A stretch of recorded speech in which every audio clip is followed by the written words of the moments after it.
I am so glad that I cut out cable. I was paying $90 a month just for a bunch of unwatched channels that I didn't even want in the first place. You see, I've decided that going the streaming route is really the best and, frankly, the most affordable option to go with. It just makes so much more sense to get only internet and then pay for Netflix, Hulu, Amazon Prime, and YouTube Premium. And even after paying for all of those services, I still save some money. Damn it.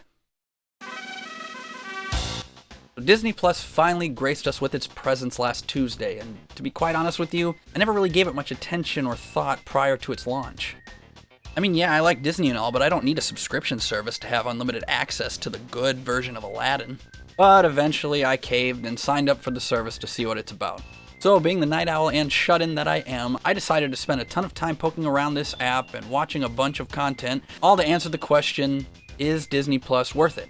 Let's find out.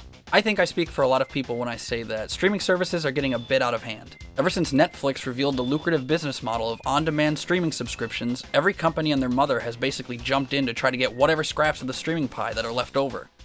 The thing is, besides a few of the big heavy hitters, a lot of these other services act like their one or two exclusive IPs will be enough to take a healthy share from this already oversaturated market. Like, I mean, honestly, besides The Office, what do you really expect to get from subscribing to Peacock? You get nothing! You lose! Good day, sir! When it comes to streaming services, content is king. And when you control over 35% of the film industry, you're bound to have stuff worth watching. And boy, does Disney Plus have some stuff worth watching. It's probably fair to say that Disney Plus hits the hardest in terms of nostalgic content. I mean, sure, we've all seen Mulan or Lion King a million times, but when's the last time that you sat down and watched The Rescuers or Robin Hood? Oh yeah, and there's this.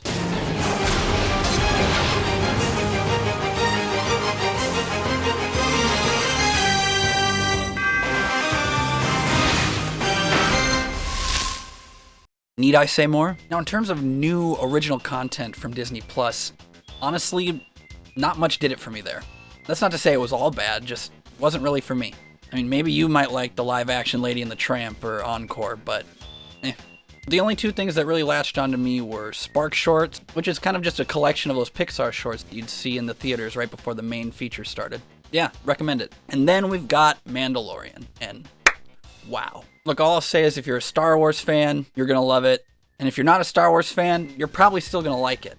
It seems to be taking the source material pretty seriously, and the story in itself is cool enough and it stands on its own so that if you're not really a huge Star Wars fan or you don't know a lot about the Star Wars lore, you can just sit back and enjoy Mandalorian for what it is.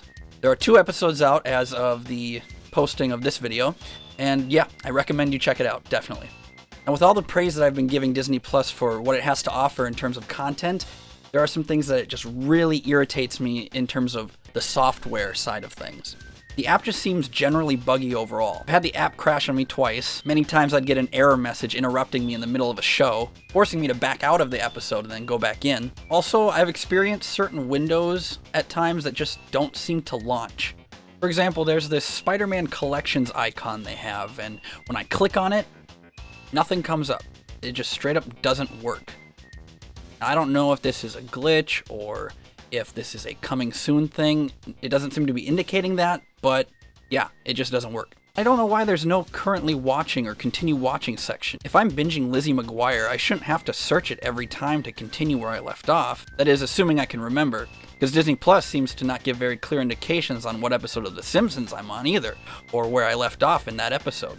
It's a basic consumer convenience to have that kind of feature in, and it should be there day one. Lastly, one more of a minor gripe. I don't really like finding certain shows in my search results and then going to click on it and then finding out that it's not actually available to stream yet. I mean, I don't really mind having it come up in the search results, but have some sort of indication that it's not yet available or that it's coming soon.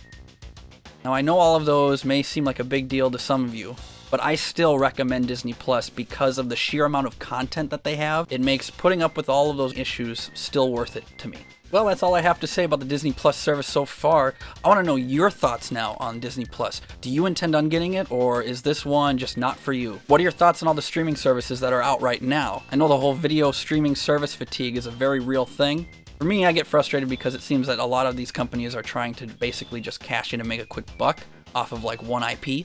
But in the end of it all, I still tell myself at least I have more of a choice on what content I can consume. I'm not locked into a contract, and everything I watch can be done so on demand. As always, everyone, thank you so much for watching the video and checking out the channel. If you liked this video, give it a thumbs up. Be sure to reach out to us on Instagram and Twitter. Brendan's got a new video coming Monday for you. Although I don't think anybody really cares. Sorry, there's no podcast this weekend because whenever we make a bonus video, there's usually not going to be a podcast. Thank you all for your support, and for all things regarding games, tech, movies, and other nerdy things in between, be sure to subscribe to Digital Cynics. We'll see you Monday.